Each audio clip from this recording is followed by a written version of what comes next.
प्रधानमंत्री मोदी के कार्यकाल को केवल राजनीतिक चश्मे से देखने में चुनावों में उनकी सफलता इतनी बड़ी परछाई डाल देती है कि मंझे हुए विश्लेषक भी उसमें उलझ कर रह जाते हैं। लेकिन हकीकत यह है कि इतिहास में जब उनके कार्यकाल को आंका जाएगा तब ये चश्मा उतर चुका होगा और तब शायद विदेश नीति के उस बिंदु पर नजर साफ तौर पर पड़े जो आज अन्य सफलताओं की भीड़ में अपने आप को दर्ज नहीं करवा पा रहा। हालांकि पीएम की विदेश नीति की चपलता पर तो बहुत कुछ कहा जाता है, लेकिन वो विश्लेषण भी पाकिस्तान, अमेरिका, चीन के दायरे से ज्यादा बाहर नहीं निकल पाता। यूक्रेन युद्ध के बाद तो जिस तरह से पीएम ने अमेरिका और रूस दोनों को साधा, उसका तो अंतर्राष्ट्रीय संबंधों के जानकार भी अचंभे की तरह बखान करते हैं।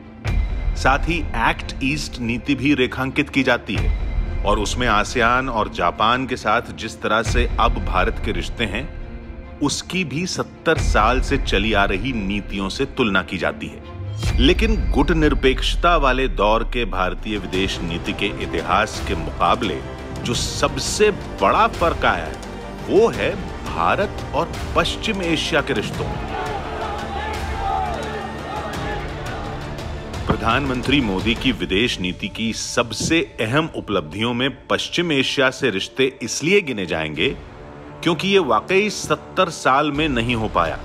दुश्मन का दुश्मन दोस्त होता है, ये उक्ति तो विदेश नीति में खूब इस्तेमाल होती है, लेकिन दुश्मन के दोस्त को अपने साथ कर लो, ये पहले नहीं देखा गया था।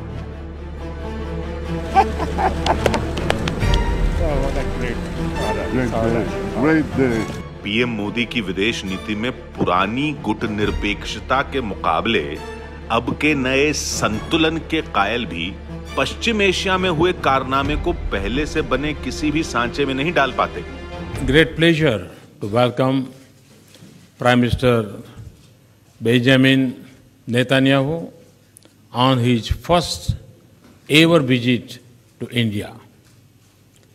येदिदी हायाकार बरुखिम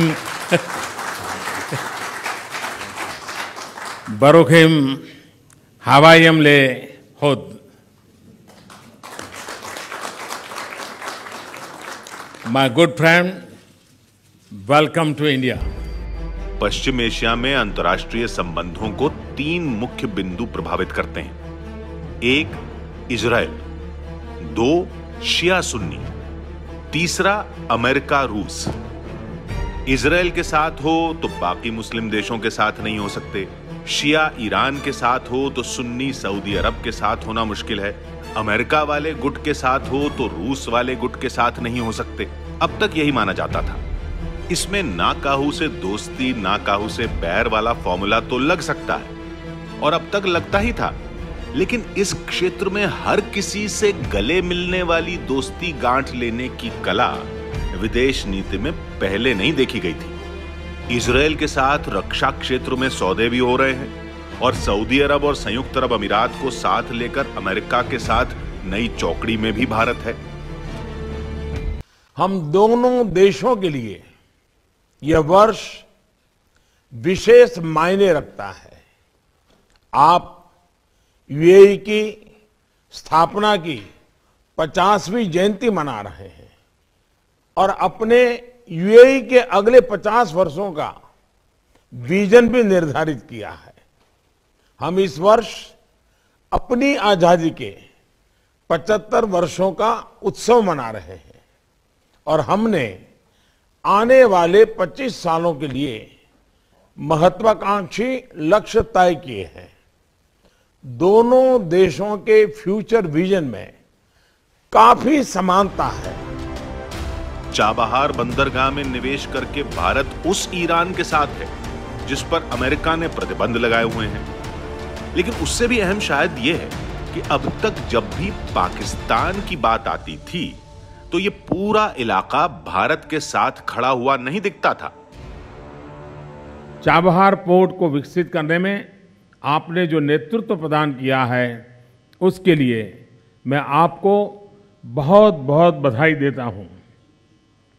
हम चाबहार जहीदान रेल लाइन के विकास को समर्थन देंगे ताकि चाबहार गेटवे की पूरी क्षमता का लाभ उठाया जा सके। अभी समरकंद के सम्मेलन में पाकिस्तान के करीबी तुर्की के राष्ट्रपति जिस तरह से पीएम से मिले, वो अंतर्राष्ट्रीय संबंधों में कोई साधारण घटना नहीं है। दुश्मन के दुश्मन को दोस्त बना लेने में तो दोनों का हित होता ही है, लेकिन दुश्मन के दोस्त को भी अपने साथ दोस्ती में हित दिखा देना ही शायद विदेश नीति का मोदी मॉडल है, जिसको इतिहास बेहतर आंकेगा। Friends, the people of India and Turkey have nurtured deep and historical links. Ties of culture and language connect our societies for hundreds of years. याद कीजिए 2014 से पहले क्या कहा जा रहा था कि जिस सीएम को अमेरिका वीजा नहीं दे रहा, उसके पीएम बनने पर 70 साल से तलवार की धार पर चलने वाली हमारी विदेश नीति का क्या होगा। और आज देखिए धार कैसी है, और जिस तलवार पर चलने की बात होती थी, वो तलवार ही किसने अपने हाथ में ले ली है।